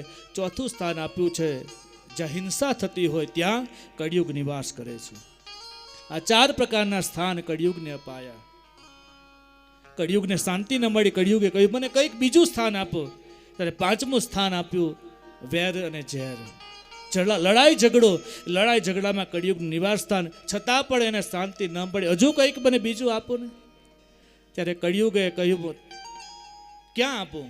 ત્યારે પરીક્ષિતને એમ થયું કે લાવ હું સોનામાં સ્થાન આપી દઉં. અને કળિયુગે કહ્યું કે હા હવે બરાબર છે, સોનાની અંદર પણ કળિયુગનું નિવાસ સ્થાન છે. પરીક્ષિત રાજા જે મુગટ પહેરેલો એ મુગટ એ સોનાનો હતો. એક લાકડાની પેટીની અંદર છેલ્લે નીચે એ મુગટ મૂકેલો, સ્પષ્ટ લખેલું કે આ પેટી કોઈએ ખોલવી નહીં.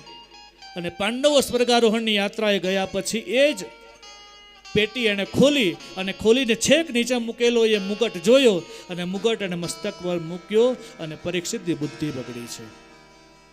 એટલે એ જંગલમાં આવ્યો અને સમીક ઋષિના ગળામાં મરેલો સર્પ નાખ્યો. આમ 4 જગ્યામાં કળિયુગ નિવાસ સ્થાન, કળિયુગ દ્વારા સારા સ્થાનની માંગણી કરી અને પરીક્ષિતે આપી છે. પરીક્ષિતને પશ્ચાતાપ થયો. શૃંગીનો પરીક્ષિતને શાપ મળ્યો. પરીક્ષિત રાજ્યસભામાં પ્રવચન આપ્યું. સુખદેવજીને રાજ્યસભામાં આગમન થયું અને પરીક્ષિત રાજા હસ્તિનાપુર છોડી અને હરિદ્વાર ક્ષેત્રમાં આવે છે, ગંગાજીના કિનારે.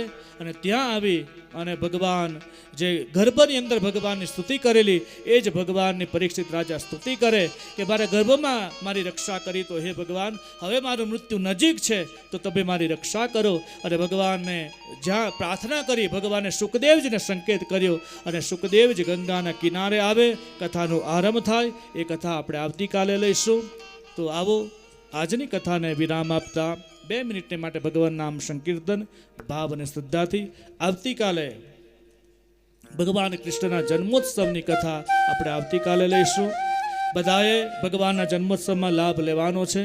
આજની કથાને વિરામ આપું એ પહેલાં આપણી વચ્ચે અમારા નવસારી અવધ સોસાયટીમાંથી જે પધાર્યા છે એવા આદરણીય શશિકાંતભાઈ, આદરણીય શૈલેષભાઈ, ધીરેનભાઈ તેમજ ધીરુભાઈ, પ્રશાંતભાઈ જે ઉપસ્થિત થયા છે એમને હું વિનંતી કરું કે આપ આવો અને આવતી શ્રાવણ મહિનામાં અને ઓગસ્ટ મહિનાની 11 તારીખથી અવધ સોસાયટીમાં શ્રી શિવ મહાપુરાણ કથા થવા જઈ રહી છે. તો એનું શ્રીફળ આ બદ્રીનાથની ભૂમિ ઉપરથી એ શ્રીફળ એમને અર્પણ થાય છે. તો એ તમામ વડીલોને મારી પ્રાર્થના છે કે આપ આવો અને આ શ્રીફળ આપ સ્વીકાર કરો. 11 થી 19 શિવ મહાપુરાણ કથા અવધ સોસાયટીમાં શ્રાવણ મહિનામાં થશે. આ ઉત્તમ ભૂમિ ઉપરથી, આ બદ્રી વિશાલની ભૂમિ ઉપરથી, ભગવાન શિવની આ ભૂમિ ઉપરથી અવધની ભૂમિ ઉપર શિવ મહાપુરાણ કથા થવા જઈ રહી છે. ભાગવત કથામાંથી શિવ કથા ઉત્પન્ન થઈ રહી છે. તો એવા તમામ અવધ નિવાસી એવા વડીલોને ખૂબ ખૂબ સાધુવાદ. આપ આવો અને આ શ્રીફળ આપ સ્વીકાર કરો.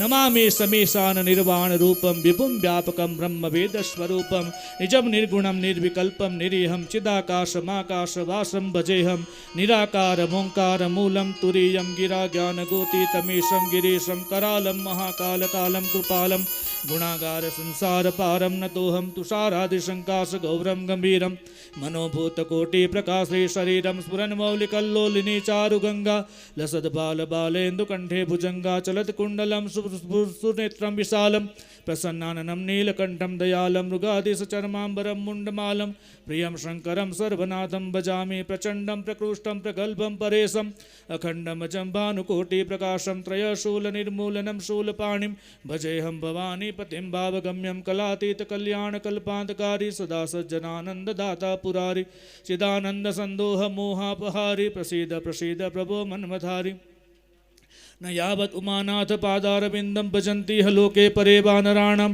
न तावत् सुखं शान्ति सन्तापनाशं प्रसीद प्रभो सर्वभूतादिवासं न जानामि योगं जपं नैव पूजां नतोऽहं सदा सर्वदा शम्भुतुभ्यं जराजन्म दुःखौगतातप्यमानं प्रभो पाहि आपन्नमामीश शम्भो रुद्राष्टकमिदं प्रोक्तं विप्रेण हरतोषय ये पठन्ति नरा भक्त्या तेषां शम्भुः प्रसीदति या ते रुद्रशिवा तनुरघोरा पापकाशिनी तया नस्तनुवा તમયા ગિરીશંતાભિચાકશિ.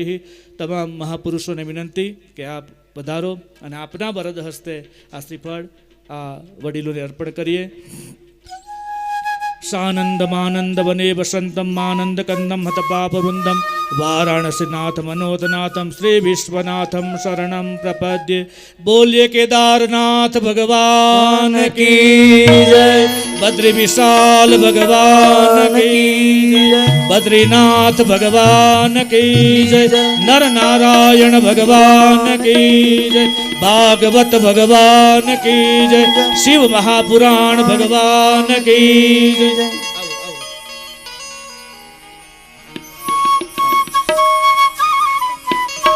बोलिए केदारनाथ भगवान की जय. ओम नमः शिवाय.